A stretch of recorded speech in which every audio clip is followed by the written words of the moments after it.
우리 다 같이 사도신경으로 우리의 신앙을 고백하겠습니다. 전능하사 천지를 만드신 하나님 아버지를 내가 믿사오며 그 외아들 우리 주 예수 그리스도를 믿사오니 이는 성령으로 잉태하사 동정녀 마리아에게 나시고 본디오 빌라도에게 고난을 받으사 십자가에 못 박혀 죽으시고 장사한 지 사흘 만에 죽은 자 가운데서 다시 살아나시며 하늘에 오르사 전능하신 하나님 우편에 앉아 계시다가 저리로서 산자와 죽은 자를 심판하러 오시리라. 성령을 믿사오며 거룩한 공예와 성도가 서로 교통하는 것과 죄를 사하여 주시는 것과 몸이 다시 사는 것과 영원히 사는 것을 믿사옵나이다. 아멘. 찬송가 322장입니다. 322장 먼저 가사를 같이 읽도록 하겠습니다. 322장입니다.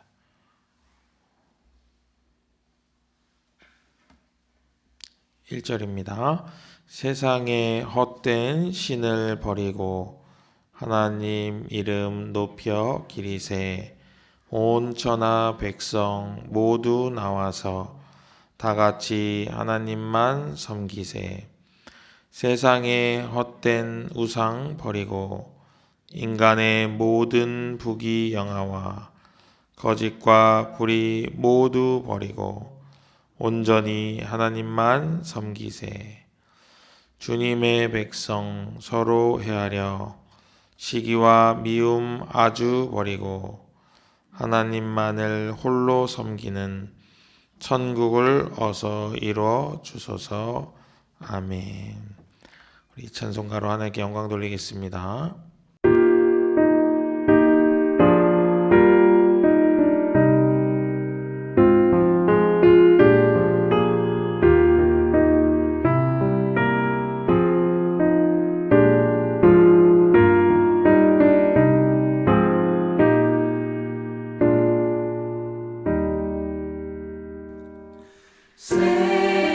세상에 헛된 신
아멘. 오늘 하나님께서 우리에게 주시는 말씀은 요한계시록 6장입니다. 요한계시록 6장 1절부터 17절 말씀입니다. 요한계시록 6장 1절부터 17절.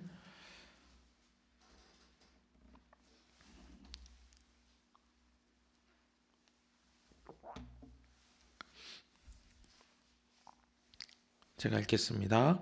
내가 보매 어린 양이 7인 중에 하나를 떼시는데 그때 내가 들으니 네 생물 중에 하나가 우레소리 같이 말하되 오라 하기로, 이에 내가 보니 흰 말이 있는데 그 탄 자가 활을 가졌고 면류관을 받고 나아가서 이기고 또 이기려고 하더라. 둘째 인을 떼실 때에 내가 들으니 둘째 생물이 말하되 오라 하니, 이에 다른 붉은 말이 나오더라. 그 탄 자가 허락을 받아 땅에서 화평을 제하여 버리며 서로 죽이게 하고 또 큰 칼을 받았더라.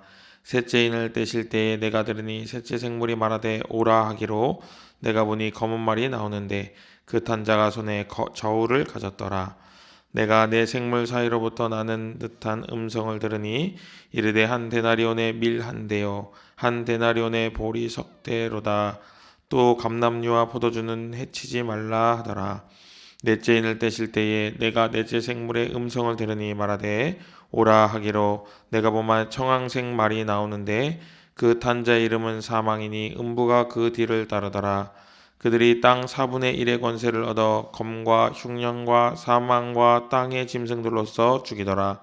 다섯째 인을 떼실 때에 내가 보니 하나님의 말씀과 그들이 가진 증거로 말미암아 죽임을 당한 영혼들이 제단 아래 있어 큰 소리로 불러 이르되 거룩하고 참되신 대주제여, 땅에 거하는 자들을 심판하여 우리 피를 갚아주지 아니하시기를 어느 때까지 하시려 하나이까 하니, 각각 그들에게 흰 두루마기를 주시며 이르되 아직 잠시 동안 쉬되 그들의 동무 종들과 형제들도 자기처럼 죽임을 당하여 그 수가 차기까지 하라 하시더라.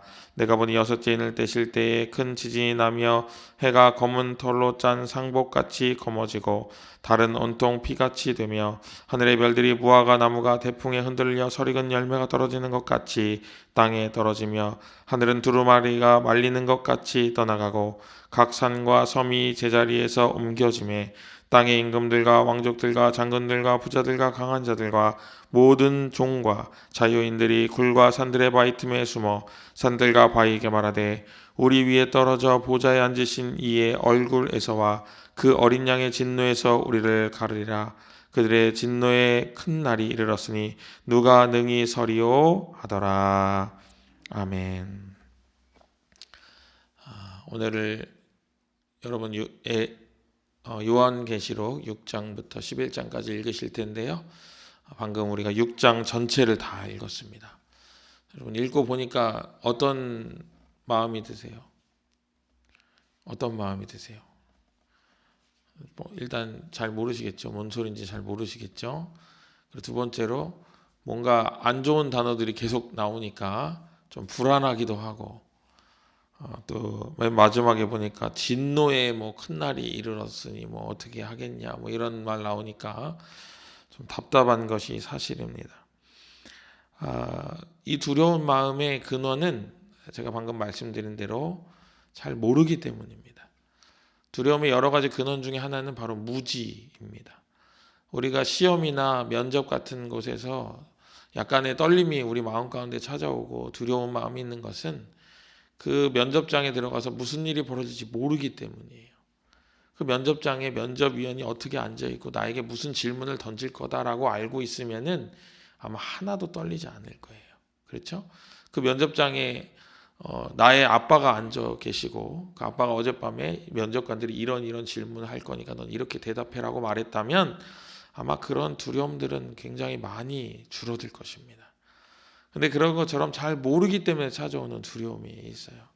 우리가 요한계시록을 읽을 때 잘 모르기 때문에 찾아오는, 그래서 더 이것이 이해되지 않는 그런 두려움이 우리 안에 존재하는데, 그것을 알고 보면 별로 어려운 것이 아니고 두려운 것이 아니다라고 하는 점을 오늘 이 새벽 여러분들과 함께 나누기를 원합니다. 세 가지 요점을 가지고 우리가 6장을 같이 살펴볼 텐데요. 첫 번째 요점은 이 6장 특별히 요한계시록은 예수님께 집중하는 책이다 하는 것입니다. 물론 모든 성경이 다 예수님을 향하여 있는 것이 사실이지만 특별히 6장 그리고 요한계시록은 예수님께 집중하는 책입니다. 우리 1절 한번 같이 읽어볼까요? 1절 내가 보매 어린 양이 7인 중에 하나를 떼시는데 그때 내가 들으니 네 생물 중에 하나가 우레소리같이 말하되 오라 하기로 그럽니다. 처음에 누가 등장하죠? 내가 보매 누가 등장해요? 어린 양이. 어린 양은 예수 그리스도죠. 이 예수 그리스도께서 오늘 6장 사건의 중요한 시발점이 된다 하는 것입니다. 시작이라는 거예요. 예수님이 이 6장 전체 내용의 시작이고 그 6개의 봉인을 떼시는 분이고 그런 모든 일들의 시작을 만들어내시는 분이다 하는 것을 우리가 알 수가 있습니다. 요한복음 1장 말씀을 한번 보면은 이런 말씀이 있습니다. 1장 1절부터 3절입니다. 태초에 말씀이 계시니라 이 말씀이 하나님과 계셨으니 이 말씀은 곧 하나님이시니라. 그가 태초에 하나님과 함께 계셨고 만물이 그로 말미암아 지은 바 되었으니 지은 것이 하나도 그가 없이는 된 것이 없느니라. 아멘. 여기 말씀 그리고 그 하나님과 함께 계셨던 그분은 누구죠? 바로 예수님입니다. 예수 그리스도죠. 3절에 말하는 것처럼 요한복음 1장 3절에 말하는 것처럼 만물이 그로 말미암아 지은 바 되었으니 그 지은 것이 하나도 그가 없이 된 것이 없다. 모든 것의 시작이 바로 예수 그리스도고 이 종말의 예언도 예수 그리스도가 시작이 되신다 하는 것을 우리에게 오늘 이야기해 주고 있다는 것입니다. 두 번째 요점은 요한계시록은 어느 때 우리에게 다가올 예언의 책이기도 하지만 동시에 지금 일어나고 있는 우리 삶의 이야기를 담고 있다 하는 것입니다. 자, 2절에 보면요, 여러분 흰 말이 나오죠. 흰 말과 그 탄자가 나옵니다. 4절에 보면은 붉은 말이 나오고 그 탄자가 나와요. 5절에 보면 검은 말이 나오고 그 탄자가 나옵니다. 8절에 보면은 청황색 말이 나오고 그 탄자가 나옵니다. 뭐 말은 그렇다 치고 그 탄자들이 궁금합니다. 그렇죠? 2절에 나오는 흰자가 보니까 흰 말을 탄자가 보니까 면류관을 받았다고 하고 뭐 그런 흰 말을 탔다고 하고 이러다 보니까 요한계시록 19장에 나오는 예수 그리스도의 형상과 조금 헷갈려요.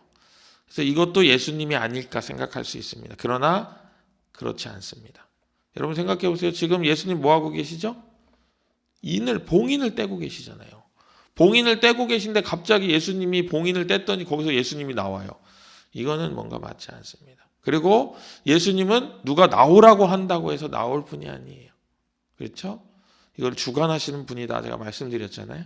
그래서 이것은 예수님처럼 보이는 다른 그리스도, 그러니까 적그리스도를 의미합니다. 이 적그리스도라는 말이 요한계시록에 안 나와요. 요한계시록에 안 나옵니다. 요한 1, 2, 3서에 2번 나오는데 이 적그리스도는 속이는 자다 이렇게 요한 1, 2, 3, 4가 정의하고 있습니다. 그것처럼 이 사람은 이 흰말을 탄 자는 예수님처럼 보이지만 예수님이 아니에요. 이 흰말을 탄 자를 한간에 어떤 사람들은 이만이라고 하고 어떤 사람은 정명석이라고 하고 어떤 사람은 자기네 교주라고 합니다. 무슨 뜻일까요? 이단이라는 거예요. 속이는 자, 우리를 미혹하는 자, 그런 모습을 이 흰말을 탄 자가 가졌다는 거예요. 자, 두 번째로 나오는 붉은 말이 있습니다. 붉은 말, 이 사람은 이 탄자는 서로 죽이게 하고 큰 칼을 받았다고 합니다.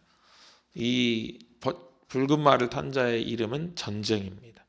전쟁. 5절에 나오는 검은 말을 탄 자는 뭘 가졌다고 하죠? 손에 저울을 가졌다고 합니다. 이 검은 말을 탄 자의 이름은 기근입니다. 기근. 그리고 8절에 청황색 말을 탄 자의 이름은 누구라고 나오죠? 거기 이름이 기재되어 있어요. 뭐라고 나오죠? 사망이라고 합니다. 그래서 누가 뒤를 따라와요? 음부가 그 뒤를 따른다 이렇게 이야기합니다. 그럼 제가 여러분 하나 여쭤보겠습니다. 여러분 우리 기독교 역사에 이단이 아직 등장하지 않았나요? 전쟁이 없나요? 기근이 없고 사망이 아직 일어나지 않았나요? 우리가 잘못 생각하는 것 중에 하나는 이 요한계시록의 모든 내용이 다 미래에 올 내용이라고 생각하는 데 있습니다. 그렇지 않아요. 지금 우리 중에도 이런 일들은 계속 일어나고 있습니다. 기근과 전쟁과 칼과 이런 것들이 우리 주변에 만연해 있잖아요. 그렇죠? 어떻게 보면은 한 인간의 종말을 놓고 볼 때 한 인간이 이런 것들을 경험합니다. 속기도 하고요. 전쟁 같은 순간을 경험하기도 하고 기근 같은 시절이 보내기도 하고 또 사망에 도달하기도 합니다. 이런 것들이 다 있다는 거예요. 물론 이제 예수님께서 인을 떼실 때 이런 것들이 순차적으로 우리에게 오면서 종말이 이른다라고 볼 수도 있겠습니다만 우리 주변에 이런 것들이 이미 만연해져 있다는 것을 우리가 깨닫고 그것을 이루어져 가고 있다는 것을 우리가 그런 관점으로 계시록을 읽어 나가야 된다 하는 것입니다. 세 번째 요점은 믿는 우리들은 이런 종말의 요소를 바라보는 것이 아니라 부활을 바라봐야 된다 하는 것입니다. 한번 같이 해보겠습니다. 우리는 부활을 바라봐야 한다.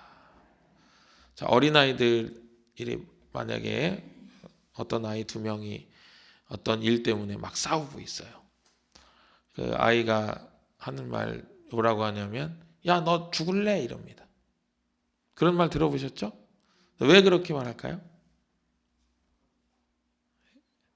죽음이 가장 강하다는 것을 그 작은 아이들도 이미 알고 있는 거예요. 그리고 사람이 죽음을 정복할 수 없다는 것을 아이들도 알고 있는 거예요. 그래서 제일 자기가 있는 힘껏 가장 세게 말할 때 이 죽음을 들먹거리는 겁니다. 인간 저변에 깔려있는 본능이죠. 거의 어떻게 보면. 죽으면 끝난다라는 것을 다 어린 아이들도 알고 있는 거예요. 이 앞에서 설명드린 네 마리의 말 중에 가장 마지막에 나오는 사망이 바로 그런 것입니다. 어떤 인간도 정복할 수 없었던. 그런데 딱 한 번 누가 이것을 정복했죠? 바로 우리의 예수님. 예수님 부활하심으로 죽음을 정복하신 분이라는 거예요. 우리가 요한계시록을 읽어나가면서 부정적이고 불편하고 우리의 마음을 힘들게 하는 그런 것들에 집중하기보다는 그것을 넘어서고 계시는 그분께 우리가 집중해야 된다는 것입니다. 그것이 바로 부활이라는 거예요. 부활. 여러분 죽음의 문턱 앞에 가보신 분이 계실 것 같아요. 몸이 많이 아프셨거나 어떤 사고를 당했거나 그 죽음의 문턱 앞에 이제 내가 저 문만 열면은 죽음이 나에게 도달한다는 것을 느끼는 순간이 되면은 여러분 인생에서 애지중지하던 것, 아둥바둥하던 것이 다 의미가 없다는 것을 깨닫게 됩니다. 여러분 그런 경험 해보신 적 있으시죠? 저도 그런 것을 경험해 본 적이 있는데 이제 곧 날 받아놓고 죽을 날을 기다렸던 적이 있었습니다. 근데 그때 보니까 아무것도 소용이 없더라고요. 제가 목사면 무엇을 할 것이며 제가 어떤 분과의 관계가 깨졌으면 그것이 저에게 어떤 의미가 되겠으며 제가 가진 돈이 저에게 어떤 가치가 있을까 이런 생각이 들더라고요. 하루하루 시간이 다가올수록 그런 것들이 더 의미가 없어지고 다 회색처럼 보이는 거예요. 내가 그렇게 그것을 붙잡으려고 열심히 노력했던 것들이 다 의미가 없어지는 거예요. 죽으면 아무것도 없는데요. 그렇죠? 죽으면 명예가 소용이 있습니까? 돈이 소용이 있습니까? 관계가 나에게 의미가 되겠습니까? 그런데 그런 것들이 다 하나씩 사라지는데 딱 하나 사라지지 않는 게 있더라고요. 그럼 바로 내가 주님 앞에 선다는 거예요. 이제 죽으면 내가 주님 앞에 선다는 거예요. 그거 하나만큼은 어떻게 해도 부정할 수가 없고 어떻게 해도 피할 수가 없더라는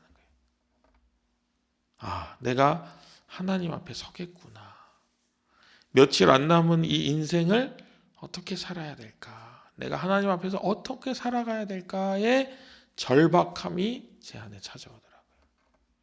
요 며칠 남지 않은 이 인생의 순간이 하나님 보시기에 조금이라도 아름답게 보이도록 살아가야겠구나 하는 마음이 들더라고요. 명예를 위함도 아니고 재물을 위함도 아니고 관계를 위함도 아니고 나의 모든 것을 다 내려놓고 하나님 앞에 내가 서는 것, 그것만 의미가 있다 하는 것입니다. 우리가 부활을 바라보지 못한다면 죽음만큼 무서운 것이 없겠죠. 죽음만큼 두려운 것이 없을 것입니다. 지금 이 순간에도 내일 죽음을 맞이할 사람들은 삶을 갈망하며 죽음을 멀리하려고 노력합니다. 그러나 우리가 부활을 바라볼 수 있다면, 죽음 너머의 순간을 바라볼 수 있다면 아마 우리는 좀 더 본질에 가까운 삶을 살 수 있을 것 같습니다. 우리는 부활로 나아갈 것이기 때문에 그렇습니다. 고린도전서 15장 54절에 이런 말씀이 있습니다. 이 썩을 것이 썩지 아니함을 입고 이 죽을 것이 죽지 아니함을 입을 때에는 사망을 삼키고 이기리라고 기록된 말씀이 이루어지리라. 썩을 것이 썩지 아니함을 입고 죽을 것이 죽지 아니함을 입는 순간이 바로 부활의 순간입니다. 그 부활의 순간이 우리가 사망을 이기는 순간이죠. 우리가 도저히 이길 수 없을 것 같았던 그 사망을 이기게 되는 순간이 바로 부활의 순간이라는 것입니다. 사망을 삼키고 이기는 부활. 인생에게 사망보다 강한 것이 없지만 그 사망을 이기게 하는 분, 그분이 바로 예수 그리스도입니다.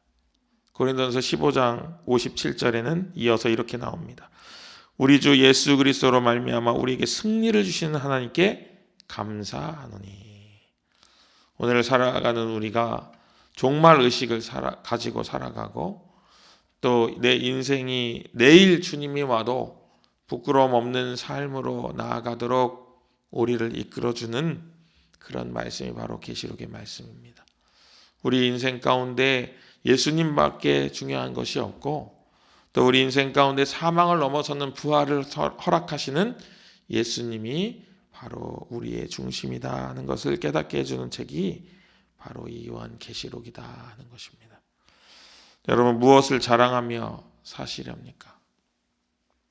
세상의 명예도 재물도 정치도 권력도 지혜도 지식도 그 어떤 것도 이길 수 없는 사망을 이기게 하시는 예수 그리스도께서 우리의 자랑임을 여러분 오늘 하루 꼭 깨닫고 나아가게 되시기를 주님의 이름으로 간절히 축복합니다. 더불어 남은 요한계시록을 읽어가시면서 우리 귀하신 예수님에 대해서 다시 한번 생각하시고 발견하시고 깨달아가시는 그런 귀한 말씀의 은혜가 여러분들에게 충만하게 부어지기를 다시 한번 주님의 이름으로 축복합니다. 기도하겠습니다. 은혜로우신 하나님 아버지, 참 지혜 없이 바로 눈앞에 있는 것만 보고 살아가는 우리에게 요한계시록은 심판과 종말의 때를 우리에게 보여줍니다. 그 보여주시는 종말과 심판의 때에 대하여 두렵고 떨리는 마음만 갖는 것이 아니라 그 순간이 나에게도 찾아오게 된다면 나는 어떻게 될까에 대해서 한 번쯤 생각해보는 귀한 믿음이 우리에게 있도록 인도하여 주옵소서. 내일 아침 주님이 나를 찾아오셔서 내가 종말의 때를 맞이하더라도 나의 삶이 주님 앞에 부끄럽지 않도록, 내가 주님 앞에 내일 아침에 서더라도 주님 앞에 부끄럽지 않도록 오늘을 살아가는 귀한 오늘이 되게 하여 주옵소서.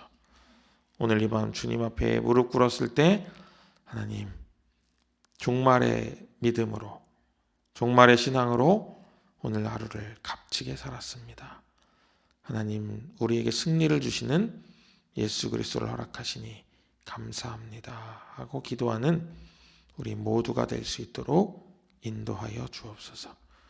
우리의 지혜 없음을 탓하지 마시고 우리에게 후히 주시고 꾸짖지 아니하시는 하나님께 지혜를 구하는 우리 모두가 될 수 있도록 인도하여 주옵소서.